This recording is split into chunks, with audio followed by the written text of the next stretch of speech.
This is News 8 at 11.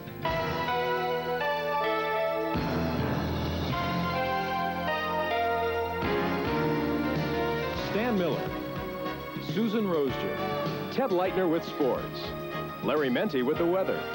This is the 11 o'clock edition of News 8. Good evening. What happened tonight in El Cajon is supposed to be the end of it. State helicopters sprayed Malathion over El Cajon, and although it's supposed to be for the last time, Marianne Cushy says some people aren't so sure that the state won't spray again. Marianne? Well, Susan, the eradication project director, is pretty confident. In fact, he used the word guarantee that there will be no more aerial spraying over El Cajon. But many still fear that the repeated sprayings in the Los Angeles area will be duplicated here. The steady drone is all too familiar to many El Cajon residents. For the third time, 6 giant low-flying helicopters are dumping Malathion-laced bait in a $1 million effort to eradicate the forbidden Mexfly. Joan Durkin's backyard is right in the spray zone. It's also full of fruit trees, but she's never seen a Mexfly. For her, the flyover is becoming routine. Okay, second time. We watched, and the kids closed the curtains and watched TV the second time. And the department has said that those Mexflies didn't get here just on their own. They didn't just magically appear. They came through National City. They came through Chula Vista. They came through other areas. So I think they're telling us something. Like, don't be shocked if we go over other areas of your communities. Taylor was among the 36 protesters in front of Miramar Naval Air Station where the helicopters took off. Children calling the spraying hazardous to their health. All of them asking why it had to take place at all. Meantime, many are again putting their cars under cover. This Mercedes dealership isn't even in the spray zone, but the owner is worried about a shift in the wind. And day 9, the airstrike begins. People and animals take shelter, and the effects of the spraying begin. Well, one side effect is that the Malathion does kill other bugs as well, and that is part of the argument. Tomorrow, the El Cajon City Attorney will be in Sacramento to get the ball rolling on legislation to stop future aerial sprayings. And next week, police in Jacksonville, Florida say the man who killed 8 people there today also killed 2 others in random shootings over the weekend. Police say 42-year-old James Pugh may have been upset about his car getting repossessed when he walked into an auto loan office this morning and started shooting. He shot 13 people before turning the gun on himself. Dina Burgess's mother-in-law was in that office.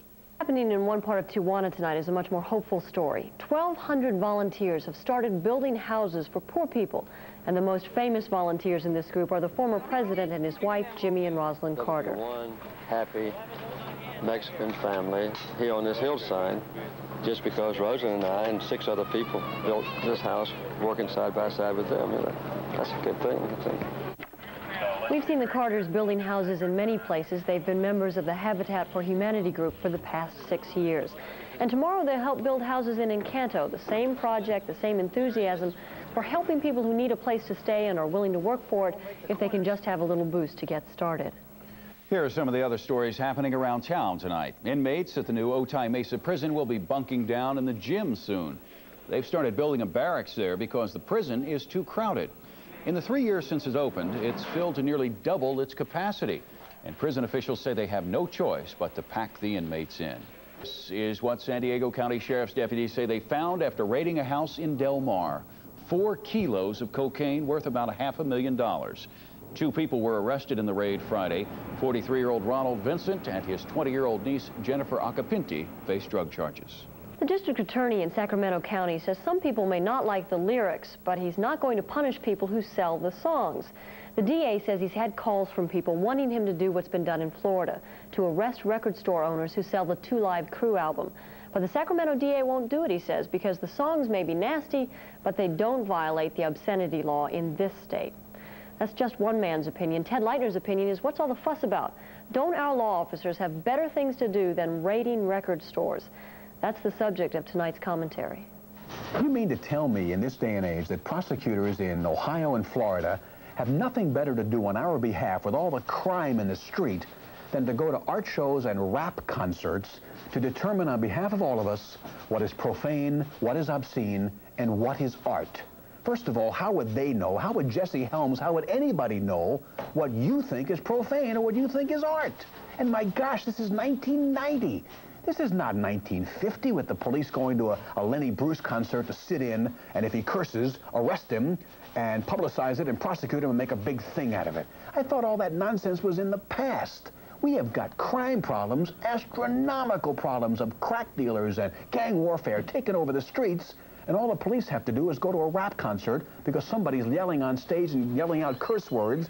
Who cares? So the big argument, of course, is we can't allow our kids to buy these 2 Live Crew albums or go see their concerts or go see a Mapplethorpe exhibit in Cincinnati because it's bad for them. We don't need Jesse Helms or the police or prosecutors to protect our kids. Parents can start parenting and making sure that if they think they have profanity on an album, you don't let your kid buy it. And we don't have to close down art exhibits like we've gone back to Puritan days. We can just tell our kids, don't go. Don't buy this, and you can't go here. So then we don't need to waste our criminal prosecution time with absolute drivel and nonsense, which is what this is all about in the first place. I'm Ted Leitner. You will say, you are. That's right. It's a small victory, but for Juan Garcia, getting a few English words from his students is a step in the right direction. His classroom is a small shed. The students are migrant workers employed by a North County nursery. 3 nights a week, they come here to learn the language that will grant them amnesty.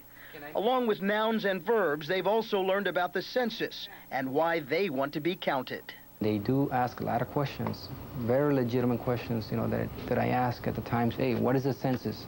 Well, the census really deals with this stuff and deals, and they go on and on.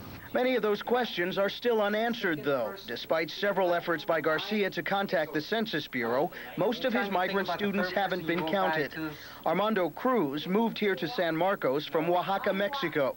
He's trying to learn English, and he's eager to talk to a census taker. Right now, Lindbergh Field, 65 degrees, humidity 81%, the wind's out of the northwest at 8. The barometer is 29.98, and it's rising. Hawaiian Punch was a big favorite when I was in school as well. 71 was the high today at Lindbergh Field, 72 in Del Mar, 77 in Escondido, 79 in Poway, 79 in El Cajon. These temperatures are going to get a lot warmer tomorrow. 71 in Coronado, 72 in Imperial Beach. It was up to 77 on Palomar Mountain, 75 in Julian, 109 in Borrego, was tied for the hot spot in the country with Tucson, Arizona. Another proud bandwagon. Well, you can hear the feet hitting the ground, can't you? When does football season start? You know, the Padres back to 500. They are just 1 game ahead of the Dodgers in 4th place now. And the Padres haven't gotten a win out of a starting pitcher now for nearly 2 weeks. Tonight they wasted a great effort from Ed Whitson, lose to the Giants 2-1. Who hasn't lost to the Giants lately? First inning, Rick Leach, that ball hits the line. Brett Butler scores to make it 1-0. Padres managed just 3 hits in 6 innings off Trevor Wilson. Jack Clark 0 for his last 20. Padres with a chance in the 7th, 2 on, 1 out. But it's been that kind of week. Mark Parent's liner turns into a double play.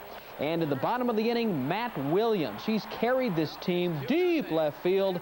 Williams has hit in 15 straight, his 14th homer of the year. Giants lead 2-0. One bright spot for the Padres, Freddie Lynn. Too bad they don't give runs for distance. Home run to the upper deck at Candlestick. Monster shot. Lynn has 2 homers in his last 2 at-bats, but it's the only run the Padres scored. They get 5 hits to the Giants' 4. But the Padres have lost 6 of 7 now, while the Giants have won 9 straight, 16 of 17. Amazing.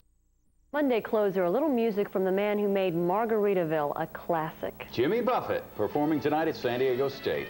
For Susan, Artie, and Larry, glad to have you with us. Enjoy the music. We'll see you tomorrow. Good night. And I found it one night in a bar. He was a bondsman and a part-time agent. And he said that he would make me a star. He said, you don't have to be that good to make it up in Hollywood. You just have to change and complain. Or you'll never work in this business again. You will never work in this business again.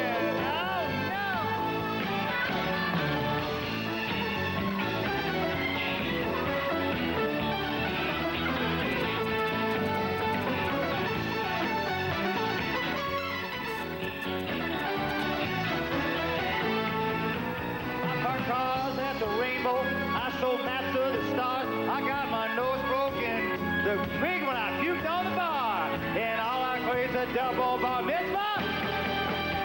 Bubba played a double bar.